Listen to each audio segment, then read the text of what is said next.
This video was brought to you by Brilliant. Last Sunday, Turkish citizens went out to vote for their parliament and their president. Now, polls before the election suggested that Erdogan was going to lose both the presidential election and his majority in parliament.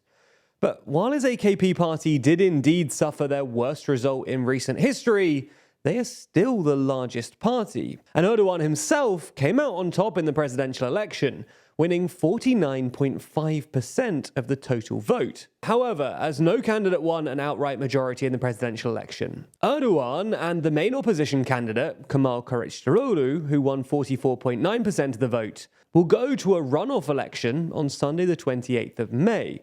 Now, Erdogan was always the favourite here, given his lead over Kilicdarolgu in the first round.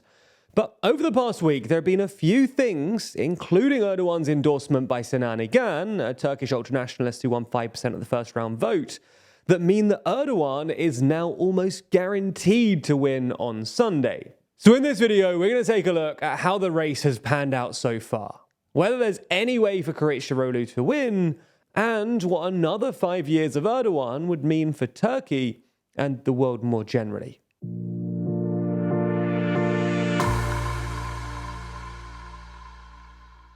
Before we start, if you haven't already, please consider subscribing and ringing the bell to stay in the loop and be notified when we release new videos. Let's start with a quick recap of last Sunday's results. According to the final count, Erdogan won 49.52% of the vote, Kilicdarolgu won 44.88%, Ogan won 5.17%, and Muharrem İnce, the former CHP leader who actually withdrew from the race at the last minute, won the remaining 0.43%. Also, turnout in the election was high at 87%, which means that Erdogan won 2.5 million more votes than Kilicdarolgu. Ultimately though, these results left Ogan playing kingmaker. That's because both Erdogan and Kilicdarolgu realized that if they could get Ogan's voters to vote for them, they would win the election. This is especially true for Kilicdarolgu. Assuming no significant change in turnout or voting behaviour, Kilicdarolgu would need to win at least 80% of Ogan's voters to win, even with 100% of İnce's voters.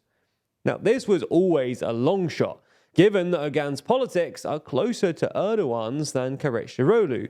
But Kilicdarolgu still apparently decided that it was worth a go, which is why, just a couple of days after the results, he claimed that Erdogan had let 10 million refugees into Turkey. And this is about 3 times the official figure of 3.7 million. And this is clearly rhetoric directly borrowed from Ogan and his political partner Ümit Özdağ, who have both used the controversial 10 million figure in the past.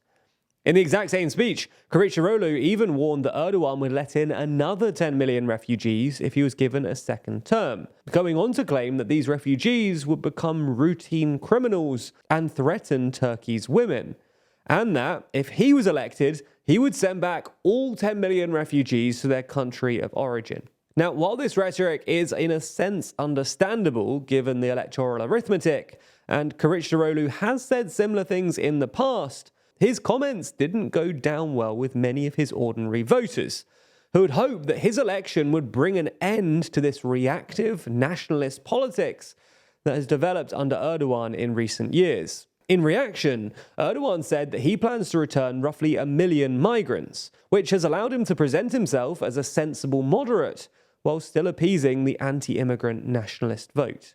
Anyway, it looks like Kilicdarolgu's efforts to woo Ogan voters will be in vain, because a couple of days ago, Ogan announced that he would be endorsing Erdogan.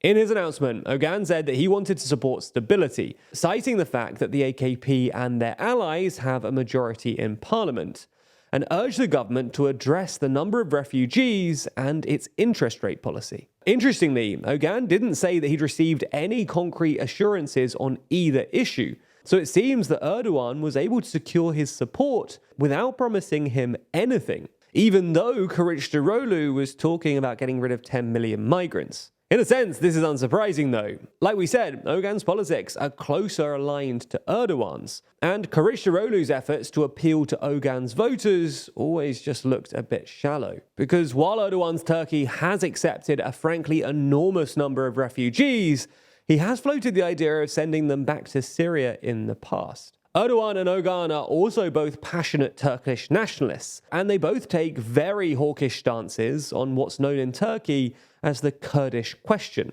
which basically means whether they prefer confrontation over cooperation when it comes to Kurdish separatist groups and separatist sentiment in Kurdish areas more generally. Now, during the campaign, Erdogan tried to paint Kilicdarolgu as too soft on the Kurds, and he actually got in trouble earlier this week when he was forced to admit that his campaign had doctored a video of Kilicdarolgu hanging out with commanders of the Kurdish Workers' Party, the main Kurdish separatist group, a video which he'd previously played at multiple campaign rallies. Anyway, the point we're making here is that Ogan's endorsement shouldn't come as much of a surprise, and it means that Erdogan is by far and away the favourite for Sunday's runoff. Given that he's unlikely to make much progress with the nationalists, Kilicdarolgu's best strategy now is probably trying to focus on increasing turnout among young voters and Kurds. These are both groups that are generally less keen on Erdogan and saw lower than average turnouts in the first round, so there might be some potential voters here. Nonetheless, even if Kilicdarolgu does significantly increase turnout, he's still unlikely to win,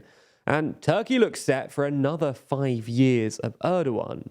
And that's probably bad news for both Turkey's economy and NATO. As we've detailed in multiple videos, Erdogan's unorthodox monetary policy, which apparently requires him to constantly cut interest rates even if inflation is rising, has put serious strain on Turkey's economy.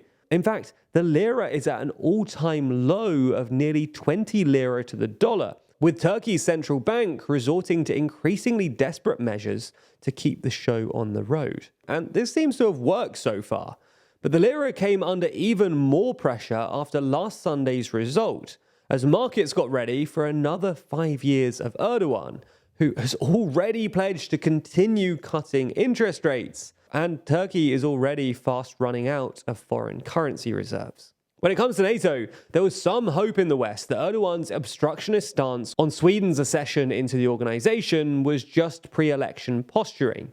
But in an interview with CNN on May 19th, Erdogan still said that he wasn't ready to let Sweden into the bloc, and claimed that he had, quote, a special and growing relationship with Russian President Vladimir Putin. In that same interview, Erdogan said that Turkey wouldn't impose sanctions on Russia, and that Turkey and Russia, quote, need each other in every field, as well as mocking Biden, calling him an autocrat during his 2020 presidential campaign. So you get the idea. Erdogan will probably win on Sunday. And in retrospect, it looks like Turkey's six-party opposition alliance made a real mistake in choosing Kilicdarolgu instead of one of the other significantly more popular options. Ultimately, though, we live in an increasingly complex world where things are feeling less stable than ever, especially economically.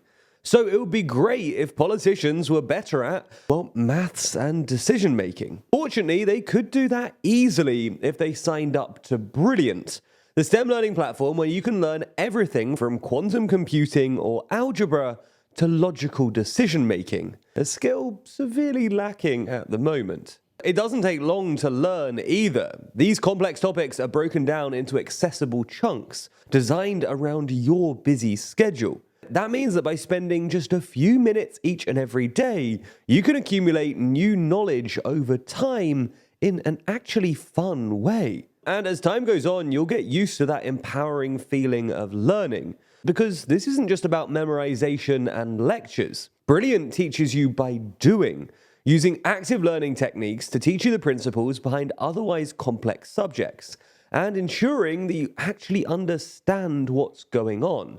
So whether you want to brush up on your basic math skills, improve your employment prospects by learning about future technologies, or just have fun with coding, you can check out everything that Brilliant has to offer for free for a full 30 days, just by clicking the link in the description. Plus, the first 200 of you will get 20% off Brilliant's annual premium subscription.